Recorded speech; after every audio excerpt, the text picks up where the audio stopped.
Welcome back to Nick Lenz's Comic Corner Classics Non-Classics. This is episode number 1677, not 1500, 1600, and Doubleshot number 1571. Another Valiant trade and a Marvel trade. First up it is Shadowman, Volume 2. Dead and Gone.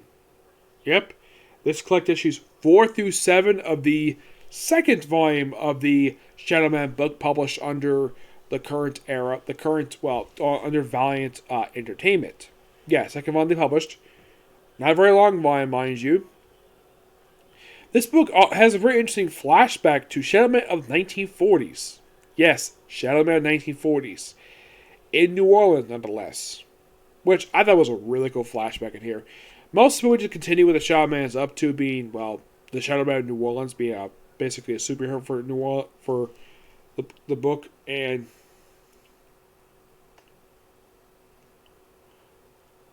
mostly put basically there's a little bit of time. There's not much time to basically some flashback stuff in here. Mostly put with this book, we just basically explored the Shadowman lineage from the past, from basically having Jack Boniface basically exploring basically one aspect of the Shadowman lineage. That's most what this book is. It's a good story arc nonetheless. I give this book roughly I'm going to give it a 9 out of 10.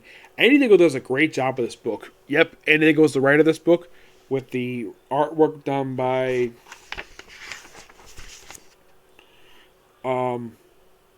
several artists.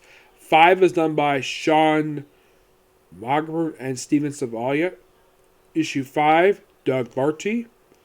Renault Gets is issues 6 and 7. And that's it. The Shadowman 40 stuff, that's just basically flashback.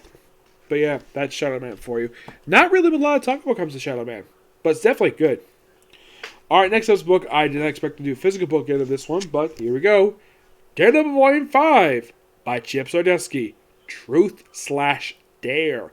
This collects issues 21 to 25 of Daredevil Volume 6.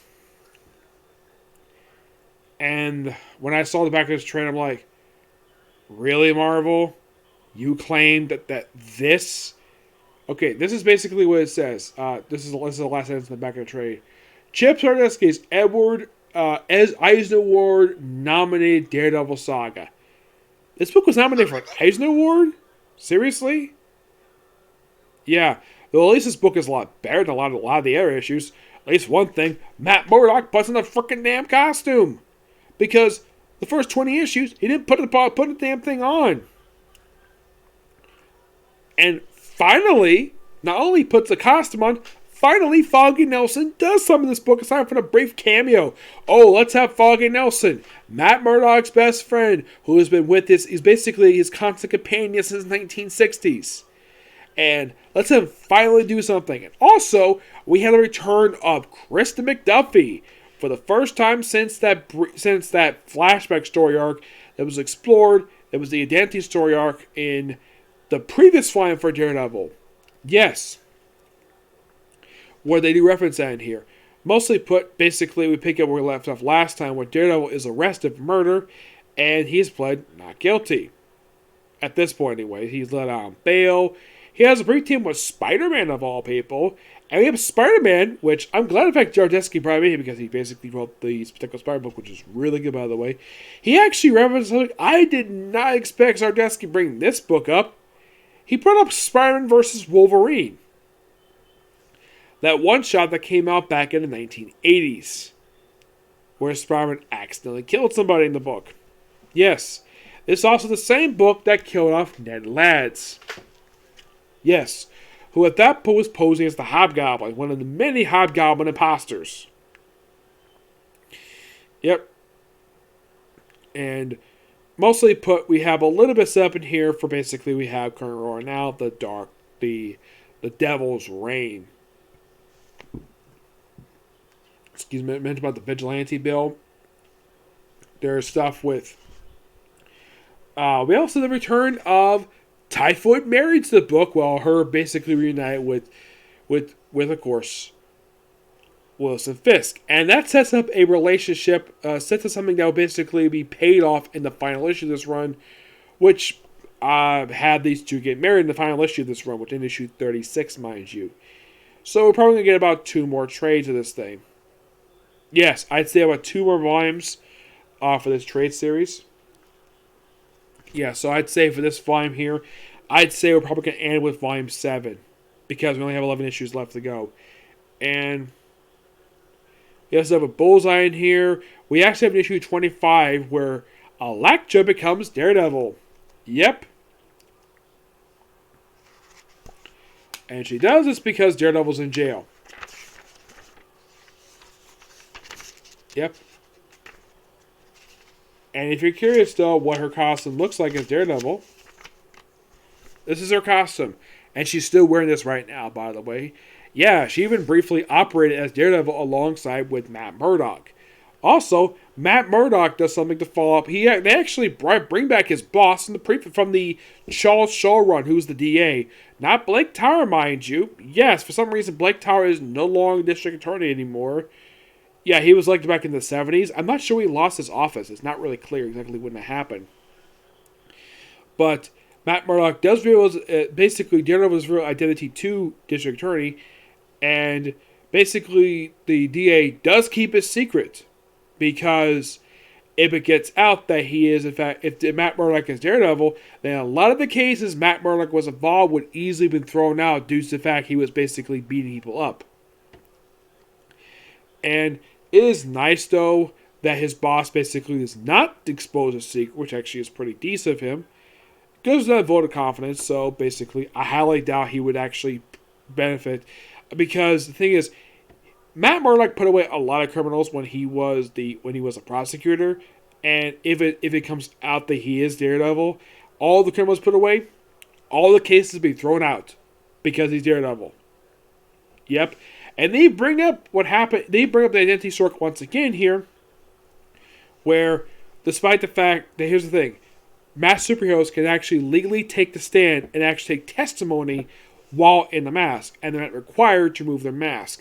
That was something that Charles Schultz set up in the last volume for this run, this series, which kudos for the fact he referenced that. Like, it's a lot of references to the identity story arc in here, which is quite interesting to say the least, because that was the second to last story arc of Daredevil before it was renumbered to issue 583.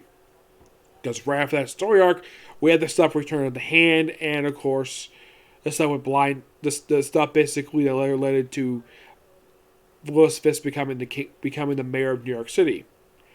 And also, the Owl was arrested here. Yes, the Owl was arrested. He's no longer the kingpin of crime. And the title was turned over to Izzy in an original character's book. Because, according to Willis Fisk, he basically feels as though she's the right choice now because he's busy being the mayor of New York City. Yep. And I gotta say, out of the 25 issues for this run, these are the best issues so far. The previous 20 are just, I was not a fan of the first 20 issues at all. Here, we finally feel like we're basically back to be Daredevil again. Not Matt Murdock for 20 issues. Not having him basically not putting the freaking costume. I thought that was really done the writer.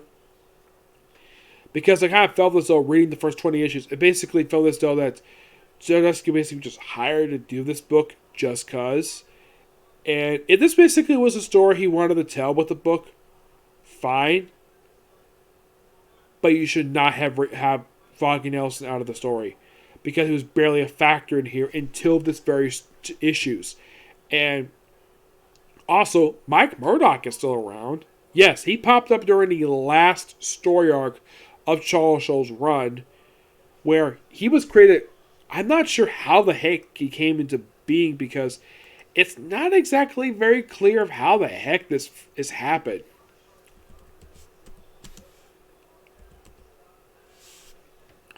Because originally Mike Murdock was simply an alias that was created by, of course, Matt Murdock back in the 60s. Mike Murdock is a fragment of Matt Murdock. And apparently it's a creation of the reader. So, you probably gotta think basically. Well, you gotta think of all people, basically. Well, you gotta think Shaw for creating this character. And it's interesting, though, it takes these variations to finally bring the character back. Yeah.